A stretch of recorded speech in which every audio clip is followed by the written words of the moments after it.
What's good, guys? Welcome back to the channel. As you can see, I have a slightly different look today. I think my cactus is getting a little bit lonely, but I'm saving this side for my silver plaque, which means you guys have got to subscribe. Today's video is about how to not lose muscle when you do a cut, or just how to preserve as much muscle as possible when you're in that huge calorie deficit. As an IFBB pro, I have done some crazy cuts leading up to the show. I've made both mistakes and lost a load of muscle and got it bang on and only lost fat and spared pretty much all of my muscle. Two major reasons why you're going to lose muscle during a cut, so we will cover both of them in this video.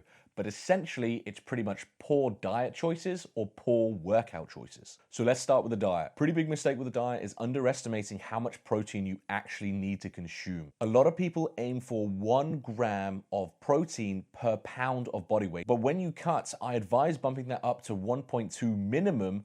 I actually aim for 1.5 to 2 grams per pound of body weight when I do my cuts. 2 grams per pound is very extreme. I don't think that was necessary. I think I can get away with doing 1.5 grams per pound. Nonetheless, the protein consumption is much higher than you think.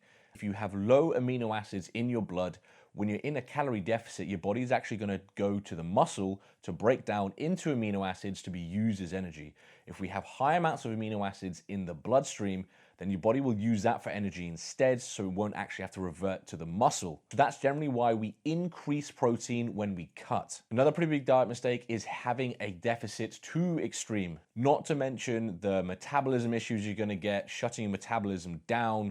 It doesn't quite work that way, but in layman's terms, you shut your metabolism down. So I don't normally advise going past sort of a 300 calorie deficit from the diet. Now, there are methods to help stop that metabolism slowing down, such as carb cycling. If you want me to get into carb cycling, then let me know in the comments. It's a very good tool for cutting. But when you do a cut, I'm a big believer that you should not completely cut out carbs. Carbs should still be present in the plan, and fats should be brought to minimal. Again, don't cut the fats out. The way I like to design the diet plan is to have 1.5 grams of protein per pound of body weight, and then have about 50 to 60 grams of fat per day. I'm going to try to just put an example here on the screen because it's quite hard to explain. Then calculating your carbs will come down to converting that into calories and how much is left to reach that 300 calorie deficit.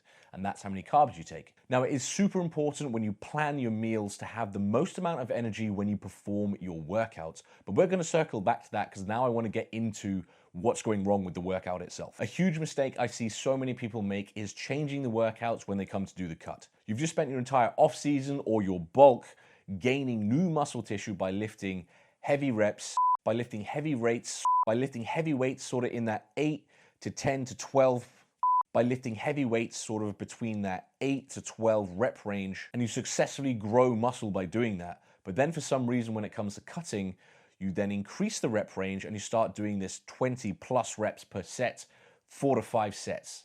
Now, all you've done is change the stimulus for muscle growth. And for most people, the majority of people, you're going to find that increasing the rep range will actually decrease the stimulus. And if you decrease the stimulus when you're in a deficit, your body's not going to hold on to the muscle very well. So my top tip to not lose muscle when dieting is to not change the workout. Keep doing the same workouts you did to grow the muscle in the first place and continue doing that even when you're dieting. Your performance shouldn't be decreasing that much when you're dieting. Again, if your performance decreases, that muscle stimulus decreases, which means you're going to lose it. So make sure you are recording your weights and keeping track of your strength to make sure your strength isn't dipping. If it is, then you're probably in too much of a calorie deficit. So coming back to the diet plan, the best way to have the most energy during the workouts is to have the majority of your carbs around that workout. So pre-workout, intra-workout, and post-workout. Now, supplements that will help keep performance high.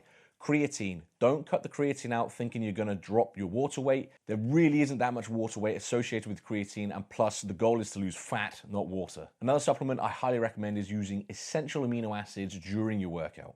Essential amino acids even fuel muscle protein synthesis. EAAs can help build, maintain, and repair muscle, and they're beneficial to your muscle growth and workout recovery. Guys, if you're trying to find good quality supplements, I recommend EHPLabs. I'll link them below because I do have a code Rory that will give you a 10% discount. Shameless plug, let's get on with the video. Now, something else that can affect performance is overdoing your cardio. So doing something like the Stairmaster before a leg day means you're too weak for your leg day. then don't do Stairmasters. Just go for a power walk or stationary bike even. Don't look at it as the calories, look at it as your heart rate. The ideal fat burning heart rate is somewhere between 120 to 130 beats per minute. It means you don't have to be killing yourself on a Stairmaster every day, letting your legs just waste away. So there you have it. Those are my top tips on how to not lose muscle during a cut.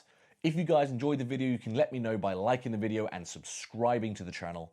If there's any topics you want me to cover in future videos, then drop it in the comment section. Don't forget to check out all my links below, and I'll catch you in the next video.